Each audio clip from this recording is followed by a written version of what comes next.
ಎಲ್ಲ ಈ dignified independence ಸಂಸ್ಥೆ ಈ ಪಾಲಿಸಿ ತಿರುಗಡೆ ಕೆಲಸ ಮಾಡ್ತಾಯಿದೆ. ತಾವೆಲ್ಲರೂ ಕಷ್ಟದುರ್ಗ ಸೇವಾ ಸಮಿತಿ ಈ ಸಭಾಂಗಣದಲ್ಲಿ ಹಾಜರಾಗಿದ್ದೀವಿ. ತಮ್ಮೆಲ್ಲರಿಗೂ ಆತ್ಮವಾಗಿ ಸ್ವಾಗತವನ್ನು ಕೊಡ್ತೀನಿ.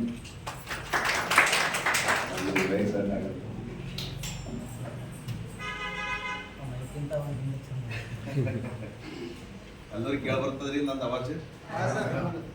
ನನ್ನ ಹೆಸರು MG ಪ್ರಶಾಂತ್ ಒಳಕಿಂಡಿ ಅಂತ. ನಾನು ಡಿಗ್ನಿಫೈಡ್ ಇಂಡಿಪೆಂಡೆನ್ಸ್ ಪಾಲಿಸಿ ಬ್ರಿಗೇಡ್ನ Humnabad taluka coordinator, team leader.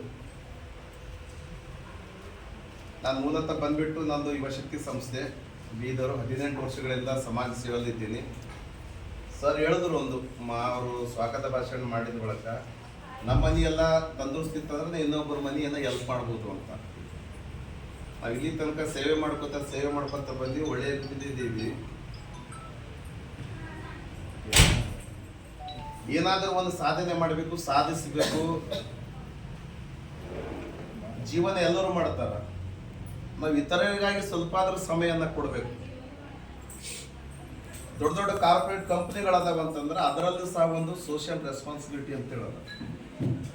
ಅದಕ್ಕೆ ಅವ್ರು ಏನಾದ ಅಂದ್ರೆ ತೆಗೆದಿಡ್ತಾರೆ, CSR ಫಂಡ್ ಅಂತ ತೆಗೆದಿಡ್ತಾರೆ. ಅಂದರೆ ಕೆಲವೊಂದು ಅನೇಕ ಇಂಥ ಟೇಲರಿಂಗ್ ಇರ್ಬೋದು, ನಿಮ್ಗೆ ಸ್ವಂತ ಉದ್ಯಮ ಮಾಡ್ಕೊಳ್ಳೋದಕ್ಕಿರ್ಬೋದು, ಅವೇರ್ನೆಸ್ ಕಾರ್ಯಕ್ರಮ ಇರ್ಬೋದು, ಹೆಣ್ಮಕ್ಳ ಸಬಲೀಕರಣಕ್ಕಿರ್ಬೋದು, ಪ್ರತಿಯೊಂದಕ್ಕೆ ಒಂದೊಂದು ಕಂಪನಿಗಳ ಸಹ ಏನದ ಅಂತಂದ್ರೆ ಅವ್ರದೇ ಆದಂಥ ಒಂದು ಫಂಡ್ ತೆಗೆದಿರ್ತಾರೆ. ಕಾರಣ ಏನಂತಂದರೆ ಈ ದೇಶದಲ್ಲಿ ನಾವು ಹುಟ್ಟಿದ್ದೀವಿ, ಈ ದೇಶದ ಜನರಿಗಾಗಿ, ಈ ದೇಶದ ಮಣ್ಣಿಗಾಗಿ ನಾವೇನಾದರೂ ಅಲ್ಪ ಸೇವೆ ಸಲ್ಲಿಸಬೇಕು. ಯಾಕಂದ್ರೆ ದುಡ್ಡು ಎಲ್ಲರೂ ಸಂಪಾದನೆ ಮಾಡ್ತಾರ, ಅರ್ಥ ಇರೋಂಗಿಲ್ಲ. ಹಂಚಿ ಹರದಿ ನಾವು ತಿಂತೀವಿ, ಅದರಲ್ಲಿ ಒಂದು ಅರ್ಥ ಇರ್ತದೆ, ಅದು ರುಚಿ ಇರ್ತದೆ. ಆ ನಿಟ್ಟಿನಲ್ಲಿ ನಾವೆಲ್ಲ ಇಲ್ಲಿವರೆಗೆ ಕೆಲಸ ಮಾಡ್ಕೊತ ಬಂದಿದ್ದೀವಿ. ಈಗ ಮುಂದೂ ಸಹ ನಾವೇನದಂದ್ರೆ ಒಂದು ಹೆಚ್ಚಿನ ರೀತಿಯಲ್ಲಿ ನಾವು ಕೆಲಸ ಮಾಡಬೇಕು. ನಮ್ಮಿಂದ 4 ಜನರಿಗೆ ಒಳ್ಳೇದಾಗಬೇಕು. ನಮಗೂ ಸಾಮಾಜಿಕವಾಗಿ ಕಳಕಳಿ ಬರಬೇಕು. ನಾವು ಸಮಾಜವನ್ನು ಕಟ್ಟಬೇಕು. ಒಡೆದೋದಂಥ ಮನಸ್ಸುಗಳನ್ನು ಒಂದು ಮಾಡಬೇಕು. ಗ್ರಾಮ ಪಂಚಾಯತ್ ವ್ಯಾಪ್ತಿಯಲ್ಲಿ, ತಾಲೂಕಿನಲ್ಲಿ, ಜಿಲ್ಲೆಯಲ್ಲಿ ನಾವು ನಮ್ಮದೇ ಆದಂಥ ಒಂದು ಫೌಂಡೇಶನ್ ಆಗಬೇಕು, ಮಜಬೂತ್ ಮಾಡಬೇಕು. ಪ್ರತಿಯೊಬ್ಬರಿಗೆ, ದೀನ ದಲಿತರಿಗೆ, ಅಸಹಾಯಕರಿಗೆ, ಅಂಗವಿಕಲರಿಗೆ, ಪ್ರತಿಯೊಬ್ಬರಿಗೆ ನಾವೇನದ ಅಂತಂದರೆ ಆಶ್ರಯವಾಗಿ ನಿಲ್ಲಬೇಕು. ಆವಾಗ ನಾವು ಹುಟ್ಟಿದವರಿಗೆ ಏನಾದರೂ ಸ್ವಲ್ಪ ಸಾರ್ಥಕ ಆಗ್ತದೆ. ಆ ಒಂದೇ ಒಂದು ಉದ್ದೇಶವನ್ನು ಇಟ್ಟುಕೊಂಡು ಅನೇಕ ಗ್ರಾಮಗಳಲ್ಲಿ ನೋಡ್ತೀವಿ, ಪ್ರತಿಯೊಂದು ವಾರ್ಡ್ಗಳೆಲ್ಲ ನಾವು ನೋಡ್ತೀವಿ. ಏನಪ್ಪಾ ಅಂತಂದ್ರೆ ಒಂದು ವಿಧಿವೇರಿಗೆ ವಿಧವಾ ವೇತನ ಮಾಡಿಸ್ಬೇಕಂತಂದ್ರೆ ಸುಮಾರು 4-5 ಸಾವಿರ ರೂಪಾಯಿ ತಗೊಳ್ತಾರ. 7-8 ತಿಂಗಳಾದ್ರೂ ಮಾಡಿಸಂಗಿಲ್ಲ.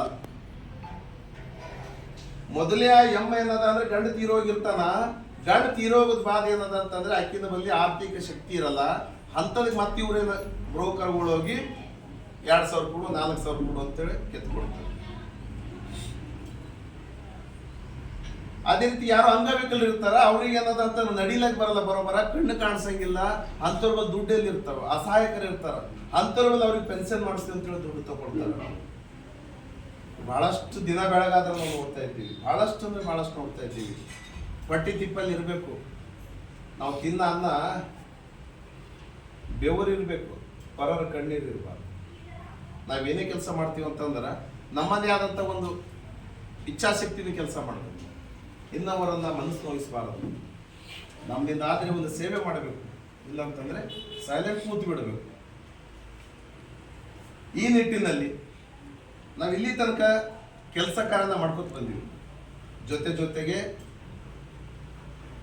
ನಮಗೊಂದು ಸಾಮಾಜಿಕವಾಗಿ ಒಂದು ಒಳ್ಳೆಯ ಜವಾಬ್ದಾರಿ, ದೊಡ್ಡ ಜವಾಬ್ದಾರಿ ಕೊಟ್ಟವರು ನಮ್ಮದು RPF ಪಾರ್ಟಿದು ರಾಜ್ಯಾಧ್ಯಕ್ಷರು, ಬೀದರ್ ಜಿಲ್ಲೆಯ policy brigade coordinator, team leader, district ಅನೇಕ ರೀತಿಯ ಸಮಾಜ ಸೇವೆಗಳಲ್ಲಿ ತೊಡಗಿ ಅನೇಕ ಜನಪರ ಕೆಲಸಗಳನ್ನು ಮಾಡಿ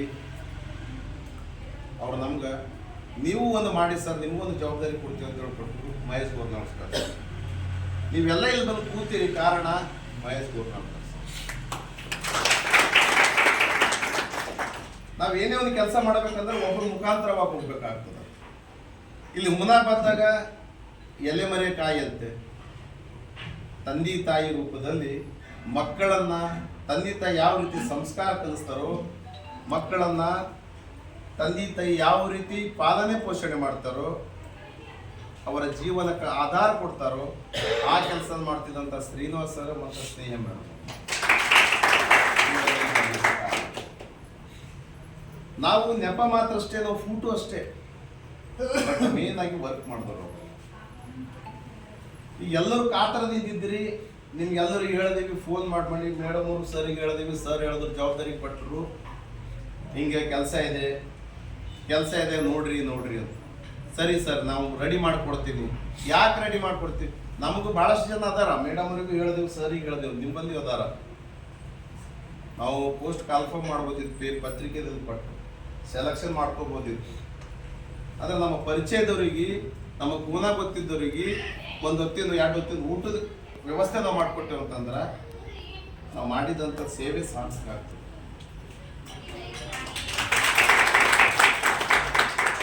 ಅದಕ್ಕೇನದ ಅಂತಂದ್ರೆ ಕೆಲವರಿಗೆ ನಾನು ಮೆಸೇಜ್ ಬರೋದು ಹಾಕಿದ, ನೀವು ಯಾರು ಬರಂಗಿಲ್ಲ ಅವ್ರದ್ದು ನಾನು ನೇರವಾಗಿ ತೆಗೆದು ಬಿಡ್ತೀವಿ ಅಂತೇಳಿ. ಕಾರಣ ಏನಂತಂದ್ರೆ ಯಾರಿಗೆ ಹಸಿವೆ ಆಗಿರ್ತದ ಅವ್ರಿಗೆ ಕೆಲಸ ಮಾಡ್ತಾರೆ, ಊಟ ಮಾಡ್ತಾರೆ. ಯಾರಿಗೆ ಹಸಿವೆ ಇಲ್ಲ ಅವ್ರಿಗೆ ಕೆಲಸ ಮಾಡಂಗಿಲ್ಲ. ಈ ದೇಶದಲ್ಲಿ ನಿರುದ್ಯೋಗ ಸಮಸ್ಯೆ ಇಲ್ಲವೇ ಇಲ್ಲ. ಭಾರತ ದೇಶದಲ್ಲಿ ಬಡತನ ಇಲ್ಲವೇ ಇಲ್ಲ. ನಾನು ಪ್ರೂವ್ ಮಾಡಿ ತೋರಿಸ್ತೀನಿ. ಎಲ್ಲರೂ ಹೇಳ್ತಾರೆ ಭಾಳ ಬಡತನ ಭಾಳ ಭಾರತದಾಗ, ಭಾಳ ನಿರುದ್ಯೋಗ ಇಲ್ಲ. ನಿರುದ್ಯೋಗ ಇಲ್ಲ, ಸೋಮಾರಿತನ. ಕೆಲಸ ಸಿಗಲಿ, ಅದು ಎಷ್ಟು ಪೇಮೆಂಟ್ ಕೊಡ್ತಾರ, ಕೆಲಸನೇ ಮಾಡಂಗಿಲ್ಲ. ನಾವು ಇನ್ನೂ ಮೊದಲ ಎಷ್ಟು ಪೇಮೆಂಟ್ ಕೊಡ್ತಾರ, ಎಷ್ಟು ಗಂಟೆ ಮಾಡಬೇಕು, ಏನು ಟಾರ್ಗೆಟ್ ಇರ್ತದ, ನಮ್ಮಲ್ಲಿ ಆಲೋಚನೆ ಶಕ್ತಿ ಈಗ ಭಾಳಷ್ಟು ವಿಚಾರ ಮಾಡೋದು ಹಿಂಗೆ ಹಂಗ ಅದು ವಿಚಾರ ಮಾಡ್ಕೊತಾನೆ ನಮ್ಗೆ ವಯಸ್ಸೇ ಹೊಂಟೋಯ್ತದ. ಆ ಕಡೆ ಮದಿನೂ ಆಗಲ್ಲ, ಈ ಕಡೆ ಕೆಲಸನೂ ಸಿಗಲ್ಲ. ಗ್ರಾಮೀಣ ಪ್ರದೇಶ, ನಗರ ಪ್ರದೇಶದ ಸುಮಾರು 60-70% ಯುವಕರದು ಅದೇ ರೀತಿ ಸಮಸ್ಯೆ ಇದೆ. ಇಲ್ಲಿ ಜನಸಂಖ್ಯೆದಾಗ ನೀವು ಕೂತೋದ್ರಾಗ ಹೆಣ್ಣು ಮಕ್ಕಳದೇ ಮೇಲ್ಗೈ ಅದ. ಅಷ್ಟು ಜನ ಕೆಲಸ ಮಾಡೋರು ಬಂದಿದೆ. ಈ ನಿಟ್ಟಿನಲ್ಲಿ ಡಿಗ್ನಿಫೈಡ್ ಇಂಡಿಪೆಂಡೆನ್ಸ್ ಸಂಸ್ಥೆ ಅಡಿಯಲ್ಲಿ ಪಾಲಿಸಿ ಬ್ರಿಗೇಡ್ ವತಿಯಿಂದ ನಿಮ್ಗೆ ಕೆಲಸ ಅಂತ ನಾವು ಕರೆದಿವಿ. ಏನು ಕೆಲಸ ಅಂತ ಕೆಲವ್ರಿಗೆ ಗೊಂದಲದ, ಇನ್ನೊಂದು ಗೊಂದಲದ. ಏನೋ ಕೆಲಸ, ನಾನು ಮೊನ್ನೆ ಬಾಲ್ಕಿ ಟೀಮ್ ಲೀಡರ್ ಕೇಳಿದೆ, ನಿಮ್ಮಲ್ಲಿ ಒಂದು ಕಾರ್ಯಕ್ರಮ ಇಡರಿ ಅಂತೇಳಿ.